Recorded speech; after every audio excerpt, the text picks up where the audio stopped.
Absolutely. Win or lose, I mean, you're still here making money, so you should also contribute to the entertainment of the event. And Hans definitely did that.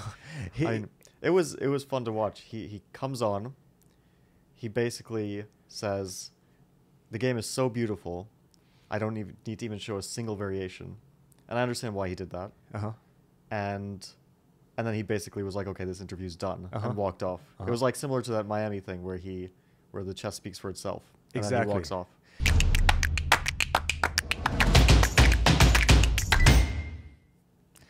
All right, episode 6. How's it going, Fabi? It's been a week now. You're in the middle of the US Chess Championships. How's it going, man? It's going well. So far, I can't complain about the US Champs. It's been interesting. I think it's probably one of the tournaments with the most attention on it in recent years, besides like the World Championship, stuff like that. Yeah. Usually people wouldn't pay so much attention to US Champs, but obviously it's a special year. It is a special year, isn't it? With Hans and everything that's going on with that situation. I wasn't going to see it playing the way it's playing right now before the Singfield Cup. I thought it's just going to be a US Championship. Naka is not playing. It's probably going to be a mellow event. No, and then it's far from a mellow event. And then this whole story is coming, yeah? Okay, so first we had, before the tournament started, we had the report that came out, obviously adding some fuel to the fire. Yeah. And, I mean, you're giving interviews to the guy, so I wonder how that feels. It's an interesting experience. I wasn't expecting it to be to have an interview on day one, but it actually happened because he won his first game. And he was his first game with the black pieces against a very promising junior, Christopher Yoo, who actually is having a pretty decent event after that. So that was an interesting experience. Let's say, not necessarily that I wasn't ready. I wasn't expecting it. And also, I wasn't sure if he will be willing to give interviews. I didn't think he would be. Well, it's in the contract, right? I think it's in the contract. All the players are required to give some interviews. I think so. So the way it works, once you finish the once you finish your game, they take you through the back. Maybe we shouldn't mention that, but I guess I right think now it's everybody fine. knows. Doesn't really matter. And then somebody asks you to go to wherever the studio is, if you, for the most part, have won your games. Yeah. Sometimes it happens when you draw a game as well.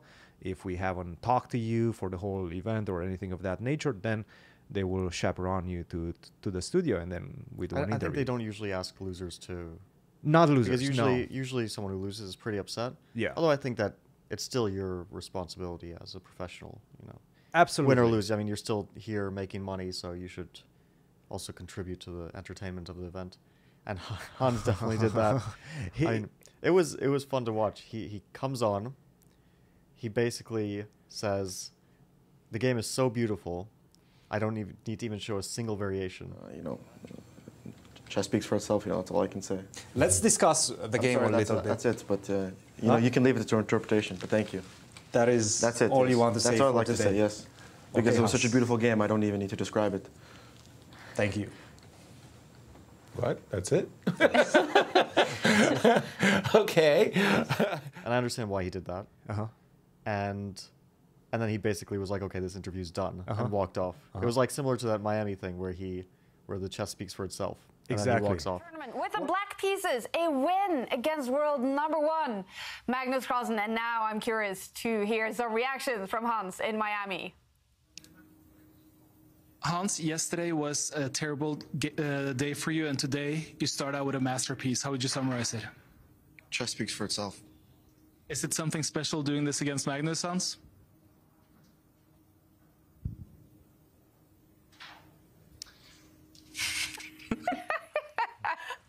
Well, he does this thing, and I think Alejandro was mentioning it as well.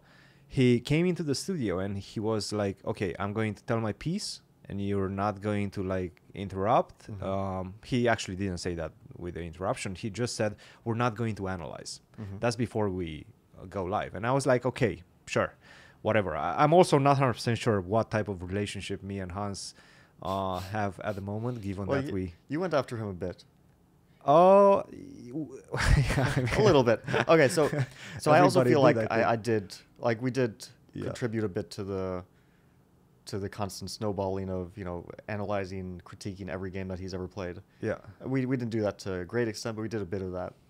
And so I had this like feeling, this vibe from him, because we were on pretty decent terms. Like during Singfield Cup, we were hanging out, we played tennis, we were talking a bunch, and then I had this vibe from him here that he like really didn't want to interact with me, and so we haven't really said anything to each other. And that's what I said on one of the interviews. I mean, you're also beating him every single time you play against him. You played him with the black pieces in Bundesliga, you beat him. You played with the black pieces at the Singfield Cup, you beat him. And now you beat him again. So obviously the guy doesn't want to talk to you. Okay, but that's not a reason to hate someone. That's true. That's true. I'm not even sure if he hates anybody, if he hates us. I don't think he hates us. I mean, yeah, I don't know. I cannot speak for... I think he probably feels him. a little bit attacked, which I Ousted, understand. yeah. And probably also the reason why he didn't want to give variations was because every word that he said in those interviews, the ones that he gave, were picked apart. Yeah. So it's kind of understandable that you don't want anything you say to be used against you. It's like when you're arrested and you're given your Miranda rights. And you just don't. You're not supposed to say anything. It's so interesting, yeah, because every single interview after that is been picked apart. Whether it's you, whether it's Hikaru, whether it's somebody else. Before that, nobody gave a shit, right? Everybody was like, yeah, sure, it's an post-mortem, the typical chess post-mortem. Yeah, you go on, you analyze, you make some mistakes and things of that nature. But since then, everybody's picking apart everything. They were like, oh, he had the engine on during this interview. Why didn't he have it during this interview? Sometimes I actually forget. I'm not doing it on purpose. I'm not turning off the engine on purpose. That was Alejandro during the Singfield Cup, so we would have to ask him whether or not he turned off the engine for that interview on purpose. Yeah. But I think it is bullshit. I mean, I remember I'm playing Kramnik in 2014, and the guy beats me in a... actually, I resign in an ending where it's not clear if it's a draw or winning. And afterwards they ask him and me, like, well, are you sure that white's winning this position? And I'm like, yeah, but I don't really want to talk about it. And Kramnik's like, yeah, I know this ending from way back. And then he gives like this 30-move line, all total bullshit. Not a single correct thing said in all those 30 moves. He says it very confidently, and because it's Kramnik and he's a legend and one of the greatest players ever, we're like, oh, very impressive. Of course, then you check with the engine, and it's a load of shit. And I feel like we didn't do that before. Like, we didn't say, oh, Kramnik, you know, he's spouting all this stuff that's untrue. But now we're, like, critiquing every single word that Hans says. Like, this move is good for white, but it's actually bad. I mean, people make mistakes, so that's why I didn't read too much into the interviews. Like, you know. But it's not us, right? It's usually people in the comments, which I do believe, for the most part, are new fans, are new people that just got introduced to chess. They have the engines. They always watch what's happening with an engine by their side. So they kind of have that aura of invincibility. Yeah, they're like, yeah, I know everything. The engine is telling me whatever I want to.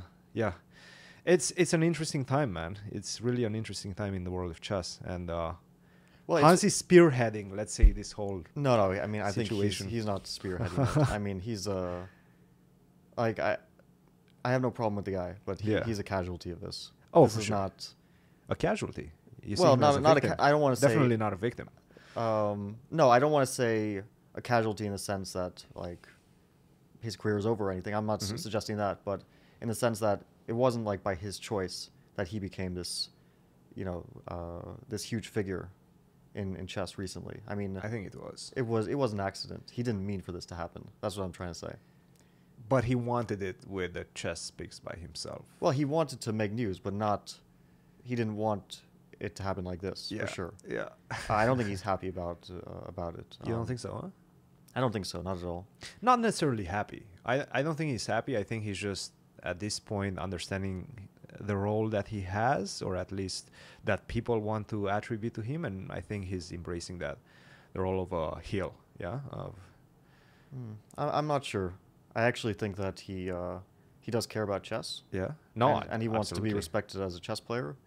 And, I mean, now it's like there's two camps. One is like he cheated online, but he is still a very good player, which is, I think, pretty close to the truth. I think that's like the correct thing. The other one is, and some strong players have even said this, that like he's not a strong player at all, and he somehow cheated his way to 2700, which to me doesn't like make any sense. But some people do say this. I mean, I don't see how it's possible because I played the guy 3 times now, and then I can say that you know, he obviously nothing was going on in any of those games. Nothing weird was going on, and he plays very well. He's a very like, he keeps the tension in the game. He's like, you have to kind of constantly be vigilant when you play him.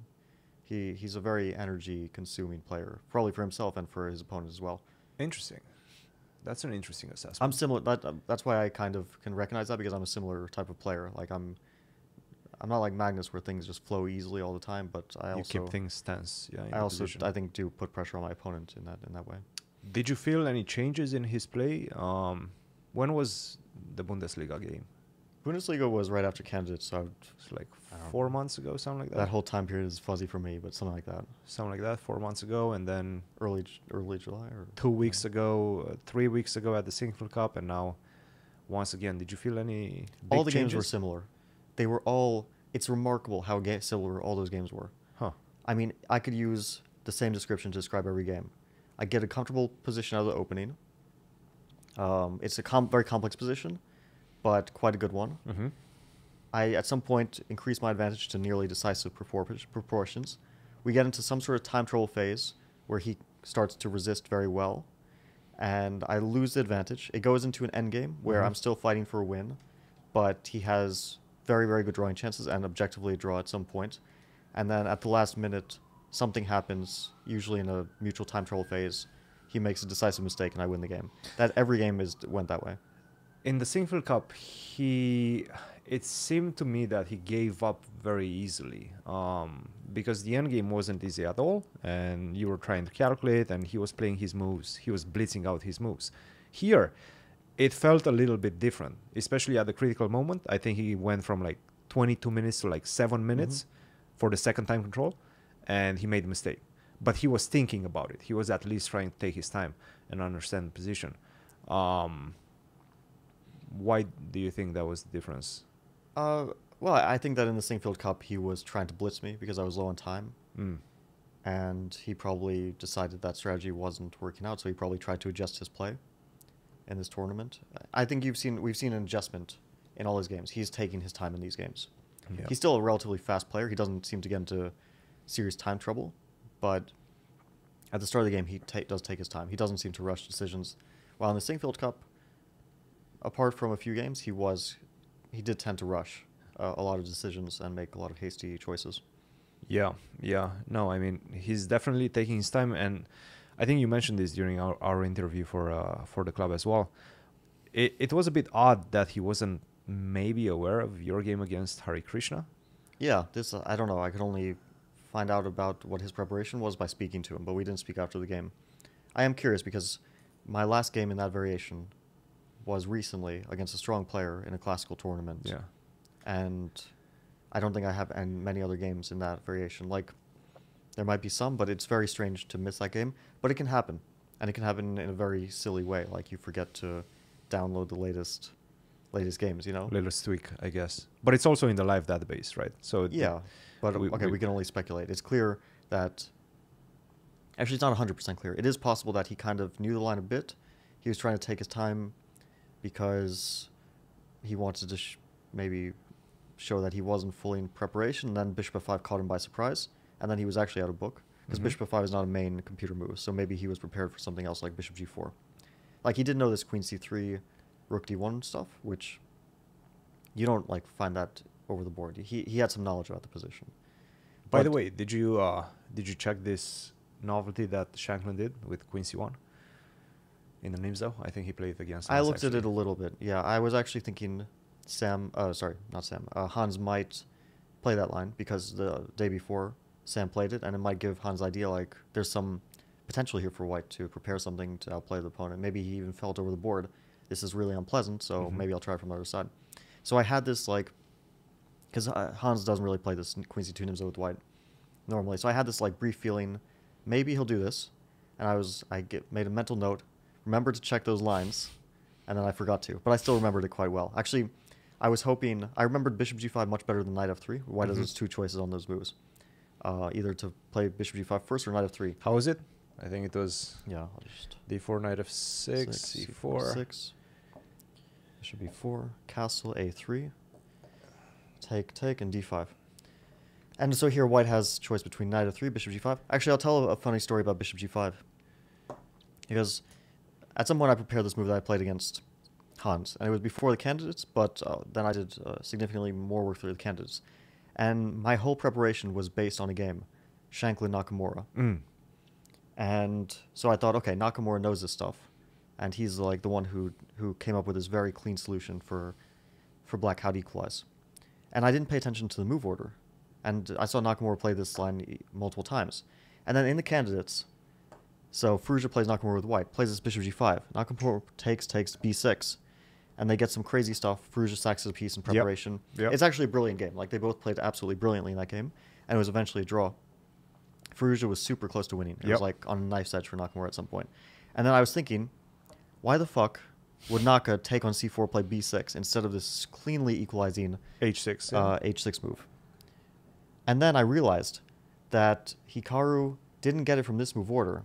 He actually got it from the Nimzo with knight c3, knight f3, castle, queen c2. Wait. Or even queen c2, castle, knight f3, d5, bishop g5, h6, take, a3, take, and dc4, and we get the line. Completely different. And he didn't make that connection that you can get it from the other move order too. And I thought that's very funny. It's like sometimes your preparation just goes awry in these like very silly ways. Like this is pretty clear that if he's prepared that one, he can also prepare it here and save himself a huge amount of hassle. And he might have potentially lost that game to Firouzja just because of not having realized this move order stuff. And like a lot of times I just don't pay attention to the move order, but so it's very important in a lot of openings. Yeah, and well, Naka, if you're listening, give us your response. Yeah, did you mess it up? Hikaru, you can. Did you really mess it up? You can save yourself a lot of trouble. Play h6 in that position. I promise it's a good move. Some serious advice. You don't have to pay us for that. Yeah, it was interesting with Hans. First day he comes on. He doesn't want to speak about his game. He said, "Beautiful game." I don't know if he expected to win that game. I would assume he was trying to win that game. He was playing against one of the lowest rated players in the event. I also think they have some sort of rivalry, Christopher Yoo and Hans. Really? Yeah. I think they played into some chess.com, not the global championship, but one of those junior events. Yeah. But they are significantly, I mean, there's an age difference there. It's like 4 years or something. 4 years, yeah. Hans is quite a bit older. Yeah. So you'd think that age... I think they were hanging around in the same groups, and they have the same group of friends, probably, or they had the same group of friends, and they build up some sort of rivalry. That could be because, okay, this was the funniest thing. I mean, I also saw like Hikaru's video where he was just like cracking up when he saw what Christopher said. Yeah.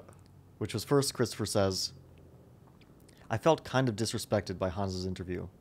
And then like 2 seconds later, he's like, I felt disrespected on every level. Every single level. Well, first of all, let's preface this with the way Christopher usually is in interviews. Usually he gives out one-word answers. He's like, how do you feel? Good. Did you prepare for this line? Yes. And it seems like he's going to go on and explain his thought process, but then he doesn't. And then I have to come up with a new question and so on. So I was kind of expecting that type of interview to happen. And then we get into the discussion, and then I mentioned the game that he played against Hans and how he managed psychologically to bounce back. And he was like, yeah, I was disrespected. And I was like, wait a minute. How? He did not mention your name. How did you feel disrespected? I still don't know exactly why. I can only speculate about that. But actually he came a couple of days later, I think, or was it the next day? Yes, the next day, because he won back to back. He beat Wesley the first one. So Wesley that was a the huge one. Game. Yeah, like that was incredibly impressive. Yeah, and it was actually one of the things I was thinking about, because when we one of the things about Hans was like people were saying his level varies so much in games, but then I was thinking Christopher plays this game against Hans in the first round, not a very good game, I would say, by Grandmaster standards. Like, okay, Hans played He made some fine, mistakes, yeah. But from Christopher's point of view, not a very good game.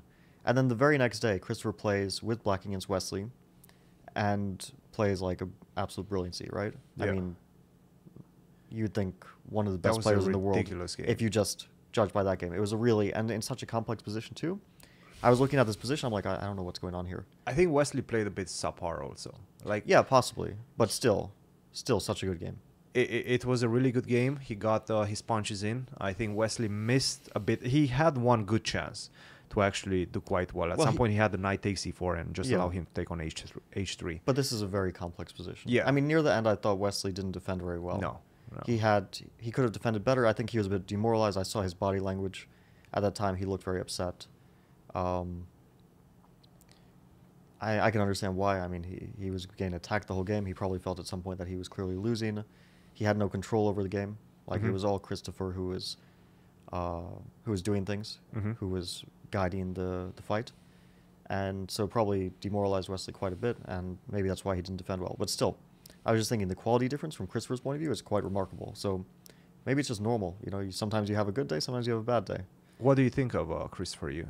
He's an interesting player. I think he's like some sort of genius. Really, huh?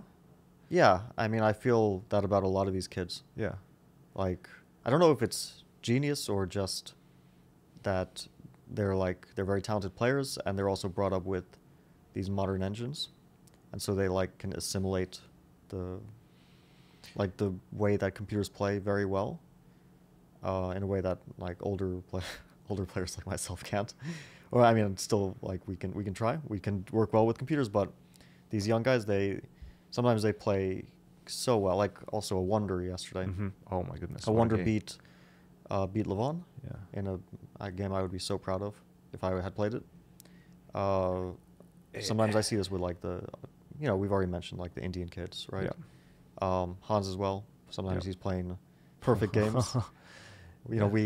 People speculated a lot about them, but it could also be that he's just some sort of genius as well, and really can play at that level, because it seems that these kids are sometimes quite capable of it. They're so good. Yeah, Awonder yesterday was impressive, and we had an interview with him, and I asked him how did he come up with this idea, and then he was like, yeah, I had this dinner with a professor from University of Chicago, and he was mentioning all these type of gambits against e4, e5, fried liver, and all of those gambits. And he was like, you have to play a gambit at the US Chess Championships. And I guess what better time than against Levon Aronian, one of the best guys out there. Yeah, Lev was prepared for it, just not prepared enough. I checked this line. It's after the game I was interested, because okay, it's a very old gambit. It's an ancient gambit, but it has been played recently because chess players like to dig up this old stuff. Yep. See if their opponent remembers it, like Awonder did. And Lennart actually faced this twice. And the line that Awonder gave is queen d6 trading queens instead of Levon's rook e8. Yeah. There's an opportunity to trade queens. And then Awonder mentions this bishop f5, bishop h6 kind of mini trick where white gets a small edge. And the right move is bishop g4. Awonder mentions that too, and it's 2 games of Lennart. Yeah. So you have to pick your targets. Lennart knew the line well. Against him, it just wouldn't work. Yeah. Levon knew it, but not to the same extent, and it works against him. So chess does have that element of luck in that way. Sometimes you catch your opponent off guard, and sometimes you don't. Do you, well, not you in particular, but do you feel like, let's say, top-level players don't look as much as this type of offbeat lines, I guess? Compared to just analyzing the Berlin all the time or analyzing the Marshall? No, I don't think so. I think there's an attraction to this that everyone shares. Yeah. To finding some kind of offbeat. Because we know that the easiest way to outplay your opponent is to get them in an unfamiliar position. Whether that's an opening position, a complex middle game. Players who are familiar, whether they're Wesley, Magnus, whoever it is, a 2400. Of course, different scales, but everyone plays better when they know the position better. It's much harder to figure things over the board. And even a player like Magnus will struggle if it's a new position. Maybe struggle less than someone else, but still will struggle. So there's that attraction to finding some stuff which is new. The only thing is that these old forgotten lines are usually not totally forgotten, because there's so many games played, and people know just the amount of things, the amount of ways that they're trying to be tricked by their opponent, like Awonder did, that they know that they have to be careful for this stuff too. Actually, against Wesley, I was playing a match in 2020, online match, and at some point I had the thought, like, maybe I should revive this Evans Gambit. And so I did. I played it in one game. I got a winning position from the opening. It was a rapid game, so maybe it's different from classical, but still, you can play some one-time Evans Gambit here or there, one times King's Gambit, and get a very good position. Even like Jan Nepomniachtchi, he played the King's Gambit like 9 times, only in Blitz and Rapid. He won like 8 out of 9 games. I'm the only player who drew him recently, and like I was actually scared of the King's Gambit because it's not a good line. Okay, but still, scared, but not in classical, yeah. Not in classical. You're not worried about classical. In classical, I feel like you'll find a way to get a good position. Yeah. Do you train for a King's Gambit? I have checked it a bit. You've checked it. I have analyzed. I mean, I played against Jan in the candidates, so I had to prepare for the King's Gambit. But then he plays against me in Blitz. Yeah. And I completely forgot what I wanted to do. So that's funny. That's how it goes. That's funny. Yeah, Christopher Yoo, interesting character, I have to say. It's good to see him that he's getting a bit more accustomed to the spotlight, to the camera, and is willing to share a bit more. So as an interviewer, I definitely enjoy that a lot, and obviously the internet as well. I mean, everybody was going crazy. Hikaru was going crazy also. And then he came the next day and he was like, yeah, maybe I phrased that incorrectly. I don't remember exactly how he put it. He said... but he traced it a little bit. Yeah, he said, I worded that incorrectly. Yeah.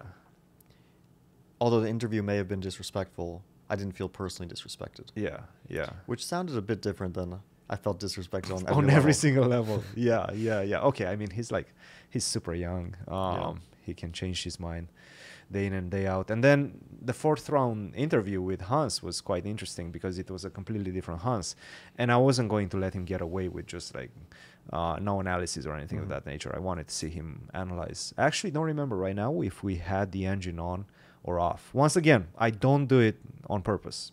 Sometimes, and I'll give some of the secrets away, whenever I'm toggling between the women's section and the open section, if I have the engine on one section and then I go to the other section, it's off, right? So I sometimes forget about it. I don't always look at the engine. And I think it was on for this one against Hans. We discussed the game. It was an interesting game, actually. The Berlin, he was obviously missing a lot of things, obviously confusing a lot of the lines that we were discussing as well. And everybody confuses lines in the Berlin, yeah? So there's so many ramifications along the way. Easy to forget. But still, defended well. He was in good spirits.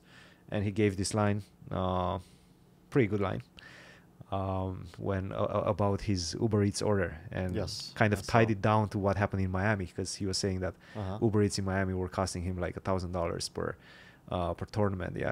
He was like, I'm not winning any games, I'm not making any money, I'm going to be true. on no minus. I mean he's obviously a good player. He can defend well. I'm not sure if that like makes it more or less scary in general. Probably I would say more so, more right? scary, because that's always been the worry, that a very strong player is willing to do something unfair. On the other hand, maybe we're also overreacting a bit. Like, there was this list. Oh, yeah, there was. That came out recently. From a fake account. From a fake Hans account. A fake Hans account. We don't know exactly who it is. It's not his official account, but it is like GM Hans Niemann, right? Yeah. At GM Hans Niemann. Which is, his is like at Hans Moke Niemann, yeah? So it's a fake account. But it seems like a very legitimate list. Like, there's details there. There's names that some of them we knew, some of them we didn't. Some are surprising, some are not. But it seems like some sort of leak, right? I think so. I mean, who else would have access to that type of information, right? Now, we know the system that chess.com uses. I think the system has become public knowledge in recent days. They give people who they consider to have violated fair play rules a chance. If they acknowledge the fact that they did, they have the opportunity to gain another account. They're not going to play with that account, but they will get another account. And you can see those changes. We were discussing about this as well. I mean, if you're following chess, if you're following online chess and top players, you will see when they play from their usual account to a completely different account. That's how a lot of what this list said. Yeah. That all of these were the accounts that were banned for quote-unquote fair play violations. So somebody could have potentially put up a list and went on to check their previous accounts and see if they have a different account. Because a lot of those, or not a lot, but some of those names said account not closed. Yes. But banned from prize money events, which is not prize public. money. Yeah, that's a good point. That's what made me think that it's an internal thing. Someone who knows these things. I don't know why that was put out there. I don't know who it is. Maybe it's a former chess.com employee. Maybe it's someone currently. Maybe it's someone who just got that information somehow, some way. But yeah, to me it seems like a legitimate list. And if it wasn't, I think probably someone would have said something. Well, I actually think Andrew Tang mentioned that the list seems legitimate, but there was one name, I think it was Shamshidin, one of the guys from Uzbekistan, who he thinks he didn't cheat. So yeah, I've heard that. But I don't. We probably shouldn't mention names in general. Yeah. As we don't know 100% about the veracity of this list. Right. The list is out there. Obviously, everybody can see it, and everybody probably already saw it on Reddit and whatnot. Actually, I think what's his name, Ivan Sokolov. he retweeted. He got fooled. He thought that's the actual account of Hans. Yeah, that's quite an interesting one. Then a Norwegian president. That was a big news as well. He resigned. Yeah. So apparently he was on. What was the name of the team? Norway Gnomes. Gnomes, right? The Gnomes. He was on the Gnomes, and apparently he was cheating during the Pro Chess League. Got caught, and resurfaced, I guess, and. Yeah, now I guess he had to resign. I guess that it was like he was threatened to be exposed. Yeah, he had to resign. That's why he got in front of it. That would be my guess, because he said it himself. Yeah, he admitted to it before he got. You think so? Huh? I think that probably he was told you can't be in this position. Yeah, which makes sense. Then again, I don't want to name any names again, but there have been cases in the past of players who have been accused of fixing tournaments. Being part of FIDE, things like that. I mean, this is these are not new things. Cheating scandals have plagued chess. Well, actually, the Romanian Chess Federation president, many years ago, and I'm trying to remember his name, but I cannot from the top of my head right now. He was 1800, and he fixed his games all the way to 2600. Are you serious? Yes, all the way to 2600. And at some point, he had this tournament, and he was losing every single game, but I guess he wanted to make a draw. Or no, how was it? Oh, yeah. So they got to the Philidor position. He was supposed to make a draw, and he didn't know the Philidor position. He was supposed to make a draw because it was bought already. He didn't know the Philidor position, and he lost. So everybody was having a blast about it, having a good laugh about it. But yeah, it happened. It happened. I think that guy actually went to jail. For that? Not for that. Okay. For other things. Yeah, we've heard this before, right? Yeah. There's some suspicious guys in chess. Yeah. And they don't get caught in chess, but somehow they get caught in some criminal charges and go to jail. In real life. That makes sense. Yeah. All right. 5 rounds in the book so far. What was the toughest one? Actually, the first one against Lennart was really shaky. Huh? Oh, yeah. That was so shaky. I just was surprised by his Berlin. I played such a risky line, which I couldn't remember as well. I just didn't remember it. But I wanted to fight. Yeah. And I made this terrible move, knight b3. Not what I had prepared at all. What I had prepared was still a little bit, possibly suspicious. But after knight b3, I'm just much worse out of the opening with white. It's the worst thing that could happen. Was this something you prepared before the round, or it was just some residual? It's a while back. It was a while back. Yeah. And it was not a line that I liked, but I still thought that it might be interesting if your opponent doesn't know it well. That was my hope. Yeah. But once you forget what to do with white, then you just get a terrible position, and then I had to fight for a draw the whole game, which I finally managed. and that was quite important. And what was the second round? Yeah, second round I was pretty happy with.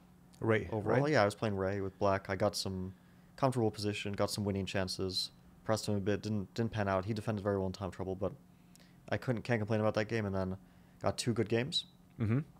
Well, good in terms of result. I don't know if like the quality was fully there, but definitely good in terms of result. And then I drew Wesley in the 5th round. I mean, you got close in that one actually. Yeah, in the Wesley game. Relatively. I mean, I was up a pawn. He had a fortress. I don't think I had any serious chances. I checked with an engine. You've analyzed it after, yeah? Yeah, it was an interesting decision. He didn't have to sack the pawn, but he did. I think he felt it would be very unpleasant to defend if not, and after he does, the onus is on me. It's still like very responsible decision. You just sack a pawn. You can't 100% know the ramifications of playing a pawn down with pawns on both sides. So usually you'd think this is a very good ending for white. He defends basically by harassing my pawns, by always playing knight g4, knight f6 back, and his king remains on d4. And he doesn't get in zugzwang because, like, if his king was forced back, like king e5, I get king d3 or something, I probably win because my king starts to push forward. But my king stays so passive, and he just keeps it there by attacking my pawns. Knight g4, f2 becomes weak. And once I play f3, I no longer have... First of all, my g3 pawns becomes weak, and I no longer have a way to get my king in through the king side. So I just didn't have a way through. But still, I wasn't like feeling ambitious before the game. I mean, I was very tired after the game with Hans. I thought I'll play a safe line. If something happens, if it pans out, fine. If not, it's also fine. I got a bit more than I expected and wanted to. I mean, not wanted, but expected to. Which is good, but just not enough. But still, I was quite happy with how the game was going for the most part. Yeah, it felt like you actually managed to put a lot of pressure, not necessarily out of the opening. It felt like he equalized, but after that, he slowly was kicked back. Yeah, and why do you feel he gave you the pawn on f7? No, it's because he had other options, right? Yeah, but my king is kind of moving forward, and his g pawn is weak, so he could of course play like just wait with the king on e7, right? Yeah. Well, knight e7, my king goes through. I mean, he could wait with the king on e7. Yeah. And then again, if king e3, there's knight g4, but I'll probably play like h3, king e3, king d4, try to get in that way. Can he get his pawn to f6 and his knight to e5, or he's not in time? Well, his knight like on e5 is quite bad. 95. Huh? His knight on e5 is quite bad, I think. Because with my king on e4, it's very stable there, and then I can always push him back with f4. Yeah. And then with the king on e4, I can go either to f5 or to f5 doesn't go anywhere but then d5, and then you think like the knight's covering c6, but then f4 comes, king goes to c6. Yeah. Slow invasion. Yeah. Also, you can end up in zugzwang. That's the thing. Like a knight can defend a lot of squares from an outpost like e5, but it can't like wait. So either the king has to have enough waiting moves, or the knight someone has to abandon his outpost, which is what I think expect would happen if he was just trying to passively hold it like that. Actually, one thing that I wanted to chat with you about and kind of gauge your interest in that. How are the new anti-cheating measures? The wanding, the new ones that Chris Bird's using. The new detectors, I mean, they're using the standard metal detectors and the 30-minute delay, as everyone I think knows about at this point. Yeah. Which is not a really good measure. I mean, in terms of like for the tournament, it's for the entertainment and what the spectators want. It's not very good.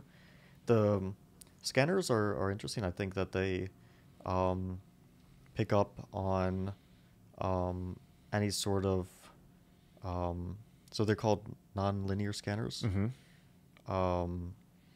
If there's some sort of like electrical device, they'll pick up on that, even if it emits any sort of radio waves or anything of that nature. No, not radio waves. I'm struggling to describe it, but yeah, if it's electronic in any way. Yeah. Even it doesn't have to be metal. It could be something silicon, plastic. I think they already discussed. It could be copper. It could anything which conducts electricity would be picked up by this. Oh wow! That's from what I understand about it. How long does it usually take to go through all of the wanding? I know there's one phase, like, then there's a second one, then there's Chris Bird, the final boss. It's, let's say, like 2 minutes per person. 2 minutes, yeah. It's two things. There's one with the metal detector, Uh-huh. and Chris Bird with the nonlinear scanner, and each takes about a minute. But with the amount of players, it does take quite a bit of time, so I leave for the game 20 minutes before to make sure I'm not late. Yeah, yeah. A lot of people have ended up being late. I've also been one of them for a few rounds. Only a tiny bit late, but still, I'd rather not arrive late to the game. Absolutely. Well, I mean, 5 rounds. Now you're like, what, 3.5 out of 5, leading tournament, half a point. I think Sam Sevian is the only one behind you, right? Half a point behind you. Sam is... No, isn't it Awonder? Isn't Awonder on Maybe it's Sam +1? and Awonder. Are they both on +1? I think so, yeah. Yeah, Okay. Sam is definitely on +1. Well, Awonder is as well. I'm sure of that. Awonder lost 1. He won 2. He and beat then he won Levon. 2, yeah. And he beat... Was it Elshon? I think it was Elshon or Christopher. No, Let me check it. That's why I have a laptop in front of me. Christopher lost to Lenderman.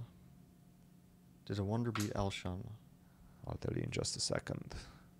But yeah, he's doing well. Awonder, Sam Sevian. Sam, I mean, he's been putting a lot of pressure on his opponents. Sam is a very good player, although yesterday he was very close to losing. Yes. Against Christopher again. Yes. I actually thought this would be another one of those brilliancy games. but he just narrowly missed out on winning that. Yeah, But Awonder. they're all quite good, these kids. By the way, Awonder actually lost to Elshon. Oh, he lost to Elshon. lost to and Elshon. He won the first round, right? He drew the first round against Wesley, and then he won against Lenderman and Aronian. Yeah. Okay. Yeah. Yeah, that was a very important win for him, of course. I mean, it'll also be quite an inspiring win, I guess, because it's probably the first time he's beaten a top player like Levon. Well, I think he was mentioning that he beat Wesley in one of the U.S. championships before. Oh, he did? Yeah, Okay. yeah. So it wasn't. It was his second one. Mhm. But still, I mean, quite an impressive result, I have to say. Awonder and Sevian, half a point behind you, and then it's Niemann, Wesley, Lenderman. A lot of guys on 50%. Lots of guys at 50%. Most actually. guys. Yeah. Most guys, yeah. Yeah, yeah. How do you feel about the situation right now? Feeling Still a good? very long one. 8 My rounds next few to go. games will be interesting. I'm playing Elshon, then I'm playing, I think, Christopher, Elshon, Lenderman, Lenderman, and then Sevian, Sevian. Yeah. Awonder. Okay, I'm not playing Christopher, I guess, until the end in that case. You're playing I think Christopher. I play Levon near the end, for sure. Yes, Levon is the last one. The last one, yeah. Levon is the last one. You're finishing with Jeffrey, Sam Shanklin, and Yeah, the and last 3 are quite Levon. hard. I mean, the middle of the tournament, there's a few guys who are a bit of an underdog, but you never know. Like 1 year, 2018, I thought Izoria is an underdog, right? Mhm. And I desperately wanted to beat him, and then I lost the game, and it cost me, absolutely cost me the first place, because if I had drawn that game, would have tied with Sam at +6. If I'd won that game, I don't think I was like ever really close to winning that game, but let's say I had drawn, then I would have tied for first at +6. Losing that game was quite detrimental. So you never know. Even some guys you think that they might be a bit shaky, and they end up beating you. Like we already saw that happen twice. Yeah, I mean, Christopher beats Wesley, Awonder beats Levon, so it can always happen. Yeah, yeah. 8 rounds to go. Still one rest day is coming about. What are you doing during the rest day? Do you have any big plans except shooting this podcast? I'm doing this. No, I got to prepare after this. But besides that, I'm not sure exactly what. I'll probably try to chill a bit in the evening. Yeah, It's a tough tournament. it is. Yeah, for you as a player, for us as commentators as well. I can only imagine how difficult it is for you. Yesterday we had some good times at Eric Rosen's. That was a good time. Played some duck chess. Maybe we'll have a pod about duck chess. Duck chess is fun. It's I think it's getting popular now. Yeah, it's It basically is. you make a move, and then you place the duck on the board. All right, let's do this. Let's imagine this, and that's why we have this Mandarin here. This is not duck chess. This is not Mandarin chess. Mandarin chess. So basically, because we don't have ducks with us, you make a move, and then you And you place put the the- duck somewhere. Yeah. So I can't play d5 now. I can't. You cannot do anything. I can't put anything on d6, and I can't move past Yeah. d6 if it's blocked. So I could, for example, play knight f6, and I could move Block me again. I could move Yeah. the Mandarin to c4, so you can't play c4. And then I go knight f3, and then I move Mandarin to e6. So I can't play e6. And So actually, what you should play, you know what you should play. This is theory. This is duck chess theory, Mandarin chess theory in this case. You go g6, Yeah. And you put the Mandarin here. Oh, so I can always play bishop g7. Yes. No matter what. Because otherwise I would play this and I would put the Mandarin here. Well, I was thinking I could also like do this, and then you would make a move like g3, probably, or whatever. Sure. And then because I still have useful moves. Like I can always. But you're saying that I'll always get this here, so it will be very difficult to ever develop my bishop. Yes. But the thing is, like you'll also find it very difficult to develop. If I play bishop. g3. Yeah. So but you I can play play like, something like this, knight bishop g5 or something. Mm-hmm. Yeah, that's true. It's an interesting game. Although I'm just wondering, like, if I put this here, Uh-huh. And played this, right? Now you don't really have many useful moves. So you play first. You make your move first, and then you put it here. Yes. So now I will continue. I will play something like this, and then I will put it on. Yeah, and I'll do the same thing. I'll play like this and put this here. I mean, you run out of useful moves very quickly. You think so, huh? Well, I mean, do you really want to play e3? Probably not. Then I'll put the thing on e2. Oh no. So I don't know if this like is so important that I mean I can't move my bishop g7. So what? I can still make like a lot of useful bishop f5, h5 moves. I can even like just develop like this bishop f5, e6. We're developing duck chess theory. I think that black is quickly getting better here. I mean, we should definitely do some videos on that. Play some games on that. I actually played a lot, and I was watching. I think it was Yasser was playing against Kachka Nemtsova. Yeah. And Eric Rosen and Yasser. Eric is like the big proponent of this, right? He really loves this game. He's good at it. Yeah. He was playing Blitz with I think it was one of the ladies, and he was really good at it and very proficient with his duck. So good with ducks. He was very good with his duck. So speaking of chess variants, I was thinking of one. Okay. What do we I think we should call it Hans chess. Hans chess. What? So during the game, you get 3 lifelines. Okay. You can ask the audience, phone a friend, or 50-50. Okay. 50-50, you get the top 2 engine moves, but you're not sure which is number 1 or number 2. Phone a friend. Make sure that your friend has a good equipment. And ask the audience.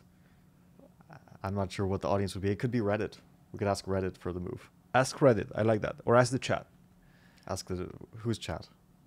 Whoever you. Hikaru's chat. Hikaru's I mean, it really chat. depends. Like some chats are stronger than others. You think so? I think so. We have to make our chat pretty strong. We'll have to do some live. We'll see. Live stuff. They weren't suggesting moves, right? No. Are they? No. Do we know if our chat can play chess?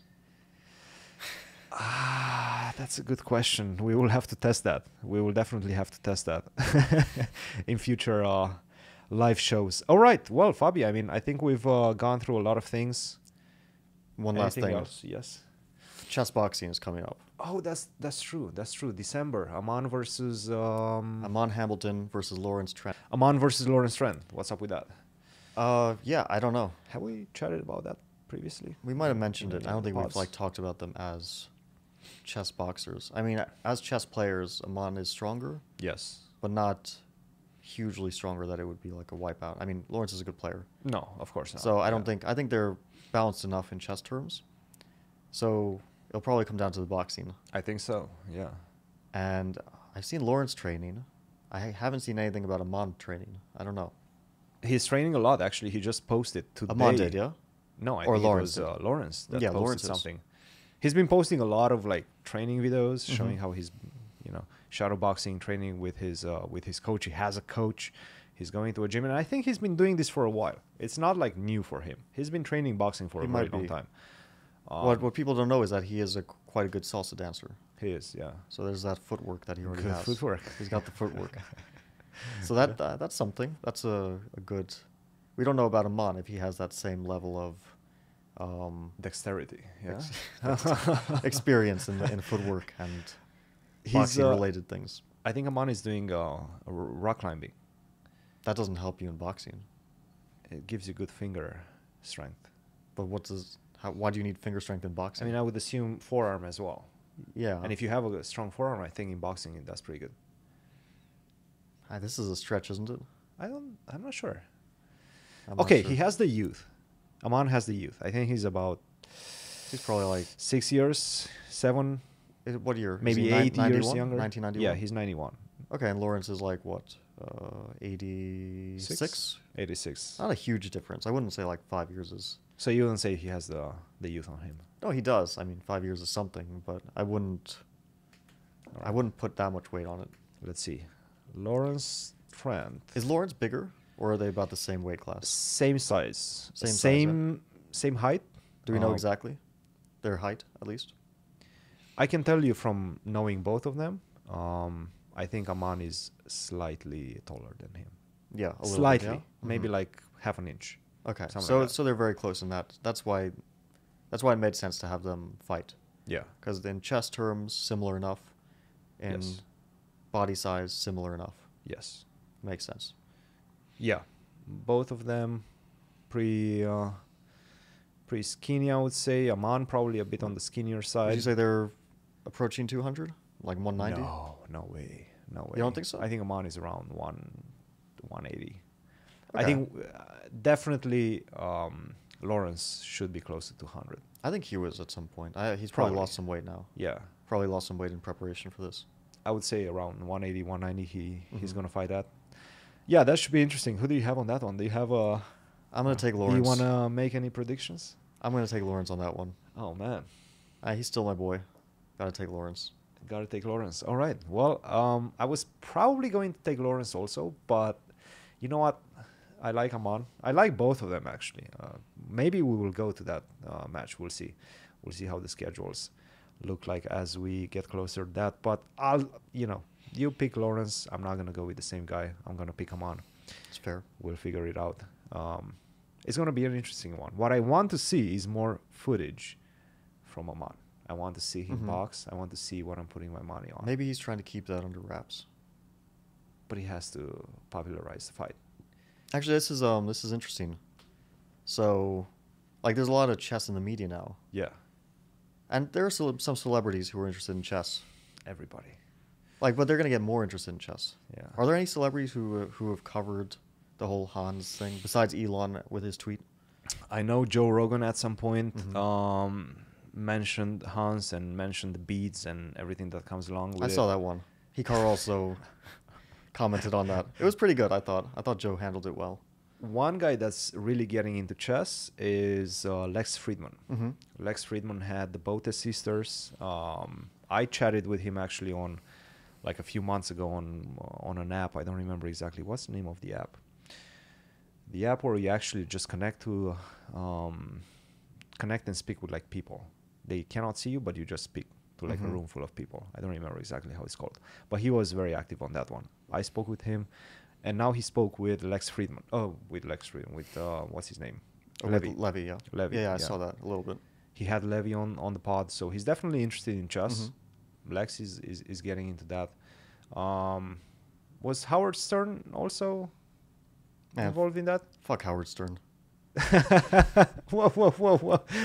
That is, yeah, actually, yes. Yeah, fuck that guy. So I saw Hikaru said that he is in Austin, Texas. Who's in Austin, Texas? Lex Friedman. So he's also going to be on Lex, on his podcast. Really? Well, he said he was in Hikaru Austin, is Texas. in Austin. That's what he said. Then he's on Lex. Yeah. Okay, that's what I was thinking. Or he could be on Joe Rogan. Is Joe Rogan also in Austin? Joe Rogan is also in Austin. Okay. Those are two big ones. Yeah. But it would make a lot of sense that he's on Lex Friedman because Lex had Levy. Yeah. Lex is very interested in this whole Hans thing. He seems to be interested in chess in general. Yeah. So that would make sense that he's also getting Hikaru's opinion of the state of the chess world. But maybe Joe Rogan gets interested in chess, right? Because chess is becoming super big. He's been talking about it. His buddy Lex Friedman, because they're pretty good buddies. That would be cool. Talking about chess, so maybe he wants Hikaru on his pod. Yeah, that should be interesting. It's gonna be a good one. Fabi, plenty of rounds to go. We'll let you go. Get some rest. This one is going to air on Thursday. Today is Monday. So yeah, hopefully by Thursday you're very much in the lead. Hope so. All right.